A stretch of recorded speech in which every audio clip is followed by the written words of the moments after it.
जय हिंद दोस्तों, मैं अफताब स्वागत करता हूं आपके अपने YouTube चैनल मैथ्स टैबलेट में। आज हम लोग मैथ का एक नया क्वेश्चन देखेंगे जो बोर्ड एग्जाम के लिए मोस्ट इंपोर्टेंट होने वाला है।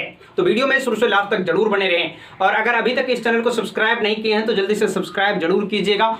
तो चलिए क्लास स्टार्ट करते हैं। पहला क्वेश्चन आप लोगों को दिख रहा होगा कि यहाँ पे दिया हुआ है कि समीकरण 3x² - 2x + 1/3 = 0 का विविक्तर ज्ञात करें तथा मूलों की प्रकृति बताएं। मूलों की प्रकृति ये द्विघात समीकरण है और इस टाइप का क्वेश्चन आप लोगों को ऑब्जेक्टिव में भी देखा जा सकता है और सब्जेक्टिव में भी पूछ सकते। तो चलिए देखते हैं। पहले तो ये जो पूरा समीकरण है इसमें से a का वैल्यू लिखेंगे सॉल्यूशन करने से पहले। कैसे करेंगे? x² का जो गुणांक होता है इसका गुणांक क्या है? 3। तो ये हो गया हमारा a का वैल्यू कितना है? 3। b का वैल्यू जो होता है x का गुणांक, तो x का गुणांक क्या है? -2। b का गुणांक क्या है? -2। और c का जो गुणांक होता है, c खलिया अंक होता है। अगर माइनस में रहे तो माइनस के साथ लेना है, अगर प्लस में हो तो वही संख्या। जैसे यहाँ पे प्लस में है 1/3 तो लिख लिए। अब क्या करना है? विविक्तर पूछे या विवेचक पूछे दोनों एक ही होता है। तो विविक्तर बराबर क्या होता है? फॉर्मूला विविक्तर बराबर होता है कि b² - 4a और c। तो b कितना है? -2 है तो -2 का क्या करेंगे? होल स्क्वायर -4 गुने a कितना है? 3 है और गुना करके c कितना है? 1/3 है।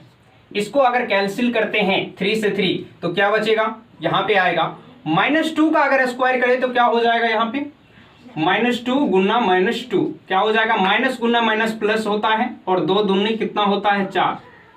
तो प्लस में कितना आया? 4 और माइनस ये तो कट गया है तो 4 को और 1 को गुना करेंगे कितना? 4। और यहाँ पे आ गया विविक्तर कितना? 0। 4 में से 4 गया 0। और विविक्तर को हम लोग d से सूचित करते हैं, इसलिए हम लोग यहाँ पे लिखेंगे d बराबर कितना है? 0। ठीक है। अब इसका क्या रहा है? विविक्तर तो ज्ञात कर दिए तथा मूलों की प्रकृति बताएं। तो मूलों की प्रकृति जो होता है इसी से हम लोगों को पता चलता है कि d का वैल्यू जितना आया है उसी के अनुसार। अब d का वैल्यू क्या आया है? 0। तो मूलों की प्रकृति जो होगा तो हम लोग लिखेंगे मूलों की प्रकृति। मूलों की प्रकृति ये क्या हो जाएगा? मूलों की प्रकृति जो होगा, पहला तो होगा कि मूल वास्तविक है। मूल वास्तविक है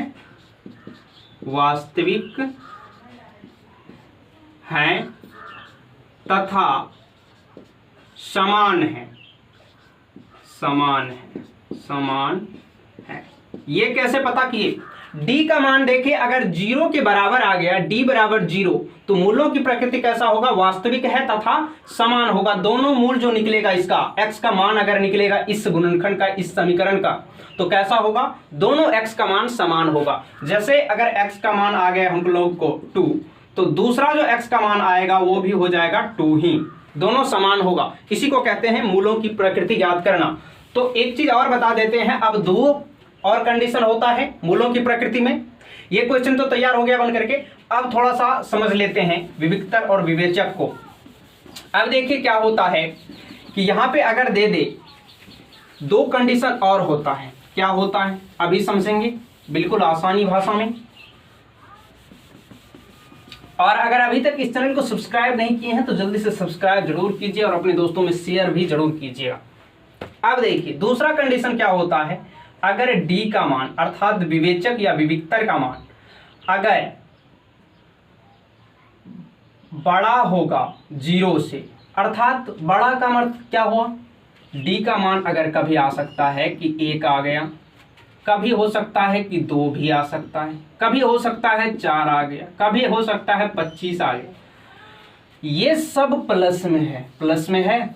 अगर d का मान प्लस में आए अंक में, ठीक है, तो ये क्या हो जाएगा? इस कंडीशन को फॉलो करता है। d बड़ा है, जिधर मुंह खुला हुआ है वो बड़ा है। d बड़ा है 0 से, तो 0 से ये सब संख्या बड़ा है। तो ये अगर आता है तो मूल कैसा होगा? इसका अगर प्रकृति बताएं, प्रकृति प्रकृति अगर पूछ दे, ये दूसरा कंडीशन, पहला कंडीशन सवाल के अनुसार। अब दूसरा कंडीशन में ये क्या होता है, अगर इस कंडीशन में आए ऐसा मान आ जाए तो इसको क्या कहते हैं कि मूल वास्तविक होगा, वास्तविक, लेकिन कैसा होगा, मूल वास्तविक तो होगा लेकिन कैसा होगा, असमान होगा, असमान होगा, असमान होगा। ठीक है। अब एक तीसरा कंडीशन क्या होता है, अगर डी अर्थात विवेचक या विविक्तर, डी का अर्थ क्या हुआ, विवेचक या विविक्तर, अगर छोटा होगा जीरो से, जिधर मुंह खुला हुआ है वो बड़ा है, तो जीरो की तरफ मुंह खुला हुआ है तो अर्थात जीरो बड़ा है और डी कैसा है, छोटा, तो कैसा हो सकता है, डी का मान आ सकता है -1, -2, -25, -89।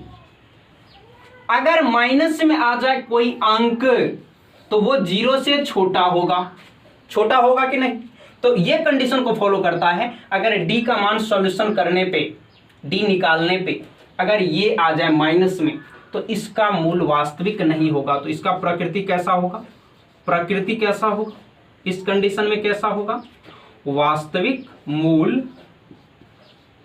वास्तविक नहीं होगा, वास्तविक नहीं होगा, वास्तविक नहीं होगा। इसका कंडीशन में इसमें x का मान नहीं निकलेगा, इसमें अगर निकलेगा तो असमान होगा, अर्थात x बराबर अगर 2 आया तो दूसरा x बराबर क्या हो जाएगा, 3 आ सकता है, 5 आ सकता है, लेकिन दोनों x का मान समान नहीं होगा। पहले कंडीशन में दोनों x का मान समान हो रहा था, मूल वास्तविक था लेकिन समान था, और दूसरा कंडीशन में मूल वास्तविक है लेकिन असमान आ रहा है। तीसरा कंडीशन में अगर माइनस में आता है डी का मान तो मूल वास्तविक होगा ही नहीं, उसका मूल निकलेगा ही नहीं, एक्स का मान नहीं आएगा, और बस इसका यहीं तक सॉल्यूशन होगा। ठीक है, तो आप लोग इस प्रकार से सवाल को जांच करके निकाल सकते हैं, और विविक्तर वाला सवाल आप लोगों को बोर्ड एग्जाम में भी देखने को मिलेगा। हो सकता है ऑब्जेक्टिव में पूछे तो 1 मार्क, सब्जेक्टिव में पूछे तो 2 मार्क का क्वेश्चन जरूर बनेगा।